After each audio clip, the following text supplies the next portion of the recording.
हुस्न हाजिर है मोहब्बत की सजा पाने को।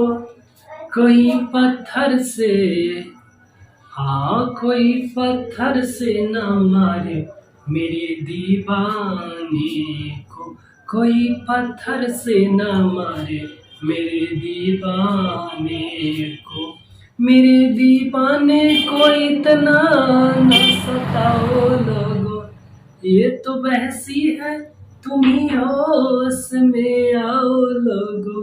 ये तो बहसी है तुम ही होश में आओ लोगो। बहुत रंजूर है ये, गमों से चूर है ये। खुदा के खौफ खाओ बहुत मजबूर है ये। क्यों चले आए हो बेवस में सितम ढाने को। कोई पत्थर से, हाँ कोई पत्थर से न मारे मेरे दीवाने को। तो चलिए दोस्तों, संख्या पत्ती यानी कि नंबर सिस्टम के बारे में आज बात कर रहे हैं, ठीक है। यानी नंबर सिस्टम क्या है, यानी संख्या पत्ती क्या है, पूरी बेसिक से स्टार्ट करेंगे। आखिर में नंबर सिस्टम क्या है, इसमें पढ़ेंगे डिजिट क्या है, ठीक है, नंबर क्या है, इसके बाद सम संख्या, विषम संख्या, ठीक है, अभाज्य संख्या, पूरी देसी अंदाज में। और जो भी रहेगा देसी अंदाज में रहेगा दोस्तों। तो बने रहे इस वीडियो में और स्टार्ट करते हैं। चलिए तो समझने का प्रयास कीजिए कि पहले कि अंक क्या है। समझिए अंक क्या है, यानी कि डिजिट क्या है। तो देखिए दोस्तों, डिजिट क्या है, यानी अंक की ही सहायता से कोई संख्या बनती है, ठीक है। तो पहले हमको पता करना है कि अंक क्या है। तो 0 से लेकर 9 तक, यानी 0 1 2 3 4 5 6 7 8 9, ये सब क्या है, अंक है। यानी अंक किसे कहते हैं, तो 0 से 9 तक को, 0 से 9 तक को अंक कहते हैं। 0 से 9 तक को अंक कहते हैं। जैसे में समझिए, जैसे में क्या क्या हो जाएगा, तो जैसे में समझिए 0 1 2 3 4 5 6 7 8 9, यानी अंकों की कुल संख्या पूछेगा कि अंकों की कुल संख्या कितना है। तो अंकों की कुल संख्या दोस्तों 10 है। ये तो हो गया अंक यानी कि डिजिट की बात। अब समझिए कि संख्या, यानी कि संख्या क्या होगा। तो पहले समझिए, इसी अंक की मदद से हम संख्या बनाएंगे, यानी इसी अंक की मदद से हम संख्या बनाएंगे। जैसे में समझिए कि संख्या क्या है, संख्या कहने का मतलब यानी कि नंबर क्या है। तो संख्या समझिए, अंकों के समूह को संख्या कहते हैं। किसे कहते हैं दोस्तों, अंकों के समूह को संख्या कहते हैं। यानी अंक को समूहित कर देंगे तब संख्या बन जाएगा। अंकों के समूह को संख्या कहते हैं। अंकों के समूह को संख्या कहते हैं। अंकों के समूह को क्या कहते हैं, संख्या कहते हैं। जैसे में समझिए दोस्तों, जैसे में समझिए कि संख्या कैसे बनेगी। जैसे में देखिए संख्या कैसे बनेगी, यहाँ पर समझिए ये हुआ एक अंक की संख्या, ठीक है, ये हो गया एक अंक की संख्या, ठीक है। अब समझिए ये हो गया 2 अंकों की संख्या। अब समझिए दोस्तों, जिससे में हम लिख देते हैं, जैसे में समझिए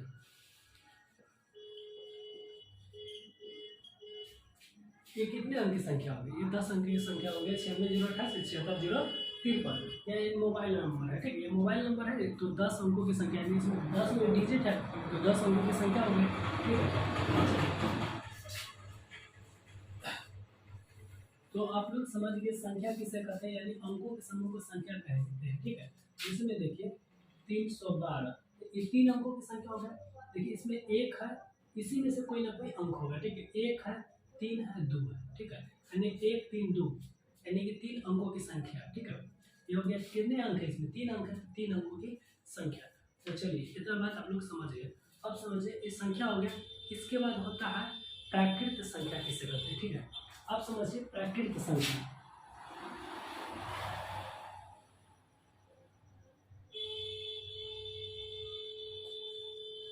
समझिए प्राकृत संख्या यानी नेचुरल नंबर क्या है। प्राकृतिक संख्या किसे कहते हैं, यानी नेचुरल नंबर किसे कहते हैं। तो मित्रों समझिए क्या होता है नेचुरल नंबर, यानी कि गिनती की संख्या को नेचुरल नंबर कहते हैं, यानी प्राकृतिक संख्या कहते हैं। गिनती की संख्या को प्राकृतिक संख्या, यानी जहाँ से हम लोग गिनती की स्टार्ट करते हैं तो उसे प्राकृतिक संख्या। तो गिनती कहाँ से स्टार्ट करते हैं, एक से, जैसे 1 2 3 4 5 ऐसे गिनते हैं ना। तो गिनती की संख्या को प्राकृतिक संख्या कहते हैं, या वैसे संख्या जो 1 से स्टार्ट हो उसे प्राकृतिक संख्या कहते हैं, या वैसे संख्या जो 1 से स्टार्ट हो उसे प्राकृतिक संख्या। अब ऐसे भी बोल सकते हैं गिनती की संख्या को प्राकृतिक संख्या कहते हैं, या वैसे संख्या जो 1 से स्टार्ट हो उसे प्राकृतिक संख्या कहते हैं। यानी जो आपको अच्छा लगे वैसे ढंग से आप लिख सकते हैं या बोल सकते हैं, ठीक है। तो हम लिख देते हैं गिनती की संख्या को प्राकृतिक संख्या कहते हैं। गिनती की संख्या को, गिनती की संख्या को प्राकृतिक संख्या कहते हैं। गिनती की संख्या को प्राकृतिक संख्या कहते हैं। गिनती की संख्या को प्राकृतिक संख्या कहते हैं, या लिख सकते हैं वैसे संख्या जो 1 से शुरू हो, वैसे संख्या, या वैसे संख्या जो कहाँ से शुरू हो दोस्तों, वैसे संख्या जो 1 से शुरू हो, वैसे संख्या जो 1 से शुरू हो, वैसे संख्या जो 1 से शुरू हो उसे प्राकृतिक संख्या कहते हैं, उसे प्राकृतिक संख्या कहते हैं। वैसे संख्या जो 1 से शुरू हो उसे प्राकृतिक संख्या कहते हैं। तो एग्जाम्पल में कथी हो जाएगा, जैसे में समझे 1 2 3 4 5 6, यानी कहाँ तक दोस्तों, अनंत तक, ठीक है। यानी अनंत तक, अनंत कुछ है, यानी कि सूता के 8 नहीं दीजिएगा ना, जब किसी इसको सूता के 8 नहीं दीजिएगा तो अनंत की सिंबल होगा, ठीक है। तो इसका स्क्रीनशॉट लीजिए फिर आगे समझिए। तो चलिए दोस्तों अब समझते हैं प्राकृतिक संख्या तक हम समझ गए। अब समझते हैं कि पूर्ण संख्या किसे कहते हैं। समझिए पूर्ण संख्या किसे कहते हैं, यानी होल नंबर किसे कहते हैं, ठीक है। पूर्ण संख्या, पूर्ण संख्या यानी होल नंबर, ठीक है। तो समझिए दोस्तों पूर्ण संख्या किसे कहते हैं। अभी हम लोग समझे कि प्राकृतिक संख्या किसे कहते हैं, वैसे संख्या जो 1 से शुरू हो, वैसे संख्या जो 1 से शुरू हो उसे प्राकृतिक संख्या कहते हैं। तो समझिए पूर्ण संख्या क्या है, कि वैसे संख्या जो 0 से शुरू हो, वैसे संख्या जो 0 से शुरू हो तो उसे पूर्ण संख्या कहते हैं। यानी कि जब हम समझिए कि प्राकृतिक संख्या में अगर 0 को ऐड कर देंगे तो हो जाएगा क्या, पूर्ण संख्या, ठीक है। यानी प्राकृतिक संख्या में अगर 0 को लगा देते हैं तो हो जाएगा पूर्ण संख्या, ठीक है। यानी वैसे संख्या जो 0 से शुरू हो, ठीक है।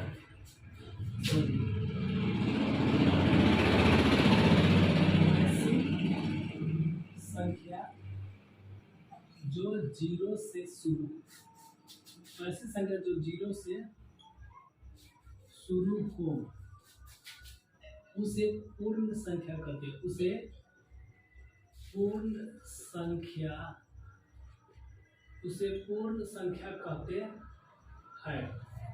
वैसी संख्या जो 0 से शुरू हो उसे पूर्ण संख्या कहते हैं। एज फॉर एग्जाम्पल आप लोग समझिए, जैसे कि एग्जाम्पल समझिए, यानी कि 0 1 2 3 4 5 6 कहाँ तक, अनंत तक। यानी कि अनंत का सिंबल कैसे लिखिएगा, सूता के 8 लिख दीजिए, अनंत का सिंबल होगा, ठीक है। तो पूर्ण संख्या यानी कि होल नंबर आप लोग समझ गए, ठीक है। अब बात करते हैं कि पूर्णांक संख्या, यानी पूर्णांक किसे कहते हैं, ठीक है। पूर्णांक समझिए, पूर्णांक समझिए दोस्तों कि पूर्णांक क्या होता है। अब समझिए पूर्णांक क्या होता है। जैसे हम 0 से गए हैं पॉजिटिव की ओर, यानी कि +1 +2 +3 +5, यानी कि प्लस अनंत तक गए।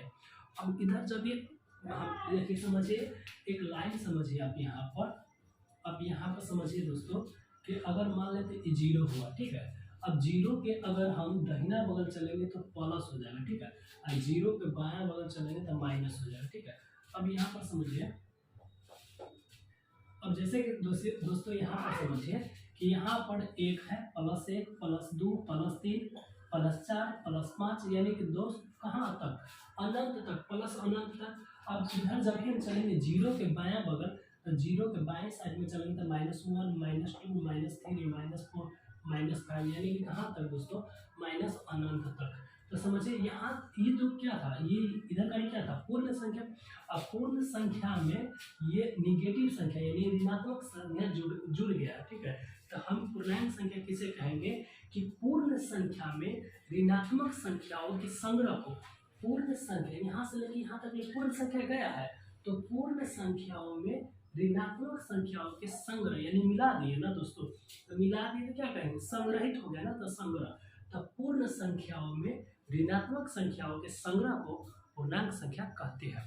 आई होप यह मतलब कि पूर्णांक संख्या, हमको उम्मीद है कि आप लोग अच्छे तरह से समझ गए, ठीक है। तो अब इसका परिभाषा लिख लीजिए दोस्तों, समझ गए। पूर्णांक संख्या पूर्ण संख्याओं में, पूर्ण संख्याओं में, पूर्ण संख्याओं में ऋणात्मक संख्याओं के,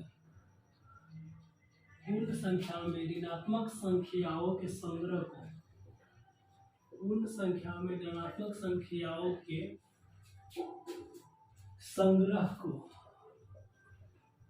पूर्ण संख्या में ऋणात्मक संख्याओं के संग्रह को पूर्णांक कहते हैं।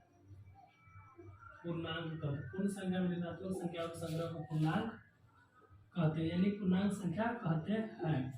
एक एग्जाम्पल में आपको लिखना होगा, तो एग्जाम्पल में आप लिख लीजिएगा, ऑर्डर दे दीजिएगा और ऐसे लिख लीजिएगा -5, -4, -3, -2, -1, 0, फिर क्या लिखिएगा +1, +2, +3, +4, डॉट डॉट डॉट कहाँ तक, अनंत तक, अनंत तक, यानी प्लस अनंत तक और इधर का माइनस अनंत तक, समझे। तो चलिए पूर्णांक संख्या भी आप लोग अच्छी तरह से समझ गए।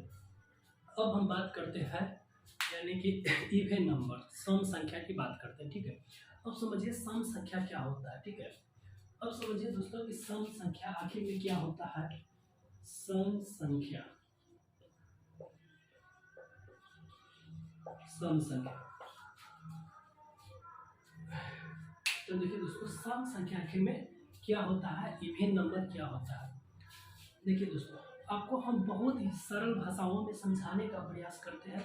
अब लोग दोस्तों एक काम कीजिए कि आप लोग इस वीडियो को ज़्यादा से ज़्यादा शेयर कीजिए, ठीक है दोस्तों, और अपने दोस्तों में शेयर कीजिए ताकि आपके जो भी छोट भाई बहन या बंधु कोई भी हो, मित्र सखा कोई भी हो, यानी कि इस वीडियो के माध्यम से अच्छे तरह से समझ जाए, ठीक है।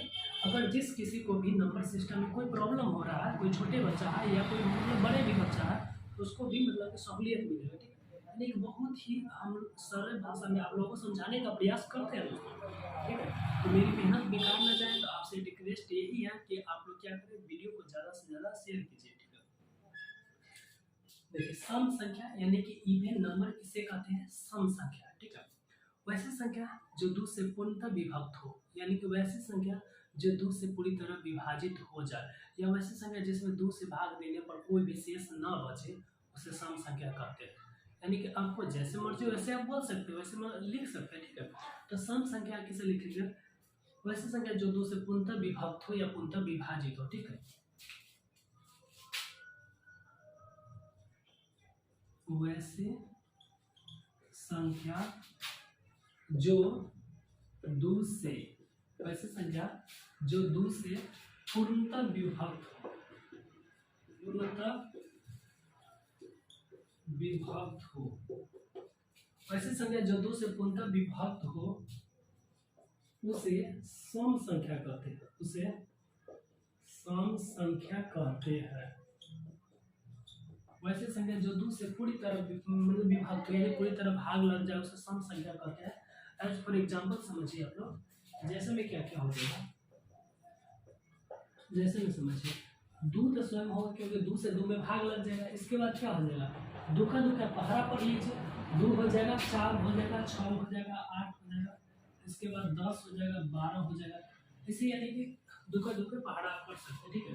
वैसे संख्या जिसमें दो से पूरी भाग लग जाए यानी पूरी तरह भाग लग जाए उसे सम संख्या कहते हैं, ठीक है। तो जाएगा दोस्तों अनंत तक, ठीक है। फिर क्या कीजिए आप लोग, मिले खातिर दिल हो, मिले खातिर दिल बेकरार काहे होला, प्यार में लोगवा बीमार काहे होला, प्यार में लोगवा बीमार काहे होला। प्यार नहीं जानेला गोरहा की करिया, आजा के समा जाला दिल के भीतरिया, दिल के भीतरिया। नीमन यदामी बेकार काहे होला। तो चलिए समझते हैं दोस्तों क्या है। हाँ, सम संख्या समझ गए, ठीक है। अब समझना है कि विषम संख्या क्या है, ठीक है। अब समझिए विषम संख्या। चलिए विषम संख्या। अब देखिए दोस्तों, विषम संख्या क्या है कि वैसी संख्या जो 2 से पूर्णतः विभक्त न हो उसे विषम संख्या कहते हैं। यानी कि वैसी संख्या जिसमें 2 से भाग देने पर कुछ न कुछ शेष बच जाए उसे विषम संख्या कहते हैं। या वैसी संख्या जिसमें 2 से पूरी तरह भाग न लगे उसे विषम संख्या कहते हैं। यानी आप जैसे मर्जी वैसे लिखिए, वैसे बोलिए, आप स्वतंत्र भारत को स्वतंत्र न लिखिए, ठीक है। तो देखिए विषम संख्या वैसे संख्या जो 2 से पूर्णतः विभक्त न हो, वैसी संख्या जो 2 से पूर्णतः विभक्त न हो,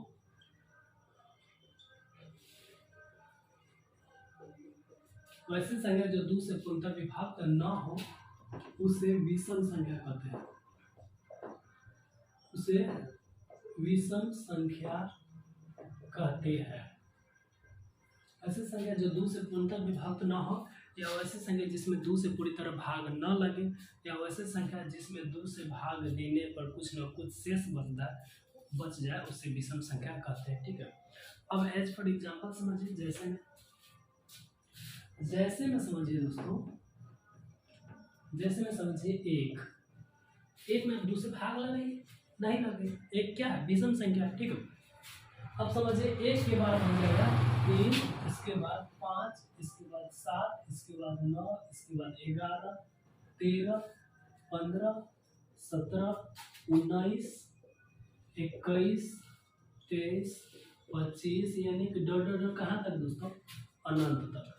तो समझ गए विषम संख्या क्या है, ठीक है। अब कोई पूछ देगा कि सबसे छोटा विषम संख्या क्या है, तो 1, और सबसे छोटा सम संख्या तो 2, ठीक है। अब चलिए विषम संख्या भी समझ गया, सम संख्या भी समझ गया।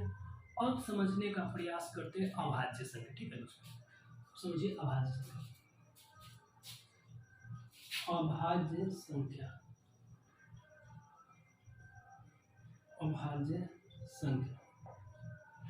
अब अभाज्य संख्या किसे कहेंगे, तो समझिए दोस्तों, अभाज्य संख्या वैसी संख्या जिसमें केवल एक और स्वयं से भाग लगे, वैसी संख्या जिसमें केवल एक और अपने आप से भाग लगे, बाकी केकरों से भाग ना लगे, ठीक है। यानी कि वैसी संख्या जो एक और स्वयं से विभक्त हो, वैसी संख्या जो एक और स्वयं से विभाजित हो उसे अभाज्य संख्या कहते हैं, ठीक है। तो चलिए लिख देते हैं, ठीक है। वैसी संख्या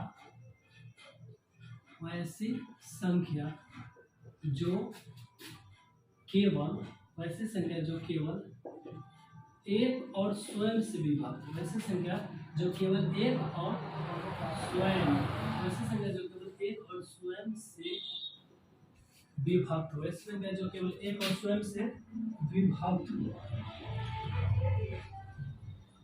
वैसी संख्या जो केवल एक और स्वयं से विभक्त हो उसे अभाज्य संख्या कहते हैं। उसे अभाज्य संख्या कहते हैं। जैसे में समझिए दोस्तों, जैसे में जिसमें एक और स्वयं से भाग लगे, बाकी केकरों से भाग ना लगे, एक और स्वयं से, तो समझिए यानी 2 हो जाएगा, 3 हो जाएगा, 5 हो जाएगा, 7 हो जाएगा, 11 हो जाएगा, 13 हो जाएगा, 17 हो जाएगा, 19 हो जाएगा, 23 हो जाएगा, इसके बाद कितना हो जाएगा, 29 हो जाएगा। देखिए दोस्तों, अगर इसमें हम यहाँ पर चलिए 2, 3, 5, 7 7 7 के बाद हम 8 छोड़ दिए, 9 छोड़ दिए। तो समझिए अगर 8 हम ले लेते हैं, मान लेते हैं 8 यहाँ पर ले लेते हैं, तो 8 लेंगे तो 8 में तो 4 से भी लगता है, 2 से भी लगता है, 8 से भी लगता है, 1 से भी लगता है, ठीक है। तो यह क्या, यह अभाज्य संख्या हुआ? नहीं हुआ। यानी 1 और स्वयं से लगेगा चाहिए, बाकी केकरो से ना भाग लगेगा चाहिए, ठीक है। तो 8 भी ना होगा, 9 भी ना होगा, क्योंकि 9 में 1 से भी लगता है, 3 से भी लगता है, 9 से भी लगता है। यानी 1 और 9 के अलावा 3 से नहीं लगना चाहिए, जबकि 3 से लग रहा तो 9 अभाज्य संख्या नहीं होगा। तो ये समझ गए होइएगा कि अभाज्य संख्या क्या है। यानी कि वैसे संख्या जिसमें केवल 1 और स्वयं से भाग लगे उसे अभाज्य संख्या कहते हैं, ठीक है। अब समझिए भाज्य संख्या। अब समझिए दोस्तों भाज्य संख्या किसे कहते हैं।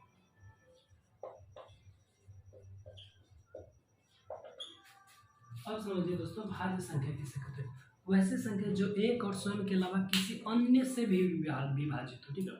वैसे संख्या जो 1 और स्वयं के अलावा किसी अन्य से भी विभक्त हो उसे क्या कहते हैं? अब भाज्य संख्या कहते हैं, उसे भाज्य संख्या कहते हैं, ठीक है। यानी कि वैसी संख्या, चलिए दोस्तों लिखते हैं, वैसी संख्या जो 1 और वैसी संख्या जो 1 और स्वयं के अलावा, वैसी संख्या जो 1 और स्वयं के अलावा वैसी संख्या जो 1 और स्वयं के अलावा किसी अन्य से भी विभाजित हो, किसी अन्य से भी विभाजित हो, किसी अन्य से भी विभाजित हो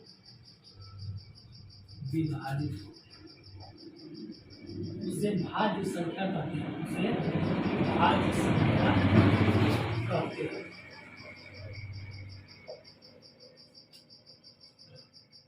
यानी कि वैसी संख्या जो 1 और स्वयं के अलावा किसी अन्य से भी विभाजित हो उसे भाज्य संख्या कहते हैं। तो जैसे में समझिए दोस्तों एग्जाम्पल में क्या हो जाएगा, 4 हो जाएगा, 6 हो जाएगा, 8 हो जाएगा, 9 हो जाएगा, 10 हो जाएगा, 12 हो जाएगा, 15 हो जाएगा, अनंत तक हो जाएगा दोस्तों, ठीक है। यानी कि 4 में देखिए 1 से भी लगता है, 4 से भी लगता है, 2 से भी लगता है, तो भाज्य संख्या होगा, ठीक है। 6 में 1 से लगता है, 6 से लगता है, 2 से लगता है, 3 से लगता है, ये भाज्य संख्या होता है, ठीक है। तो दोस्तों आज का वीडियो इतना ही, ठीक है। फिर मिलेंगे नेक्स्ट वीडियो में कल, और इसके बाद पढ़ाएंगे जो भी बच गया, परिमेय संख्या, अभाज्य संख्या, रामानुज संख्या, सहचर्य संख्या, यानी जो भी बचा हुआ है सब कल होगा। उसके बाद वाली क्लास में होगा कि विभाजकता के नियम, 2 से किसी भी संख्या में कैसे विभाजित करें, यानी कितना भी 12 से बड़ा संख्या उसमें 2 से कैसे भाग लगे, 3 से, 4 से, 5 से, 6 से, यानी कि लगभग 13 तक जाएंगे, ठीक है। 13 तक कैसे विभाजित होगा, ठीक है दोस्तों। तो दोस्तों एक काम कीजिएगा, आप लोग से रिक्वेस्ट है कि इस वीडियो को आप लोग ज़्यादा से ज़्यादा शेयर कीजिए ताकि मेरा भी मनोबल बढ़े और मैं आपके बीच अच्छा वीडियो लाए और बहुत ही इससे भी सरल भाषाओं में लाए ताकि आप लोग आसानी से समझ जाए, ठीक है। तो जय हिंद दोस्तों, फिर मिलेंगे नेक्स्ट वीडियो में। Okay bye, good night.